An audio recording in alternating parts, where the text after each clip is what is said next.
সম্মানিত দর্শক এবং শ্রোতাবৃন্দ, আমি যশোরী বাংলাদেশি সেবা পার্টির পক্ষ থেকে আপনাদের সকলকে জানাই আসসালামু আলাইকুম রহমতুল্লাহ। কোরআনের ভিত্তিতে, দিন ইসলামের ভিত্তিতে পাকিস্তান বানানো হয়েছিল, কিন্তু যত নেতারা বানিয়েছিল তারা সবাই শুধু মানুষ খুন করেছে। ধর্মের নামে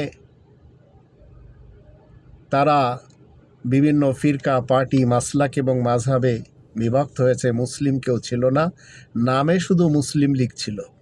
যদিও আজ সেই Muslim League Junejo group, Nawaz group, Jinnah group, তিনটে গ্রুপে বেটে আছে।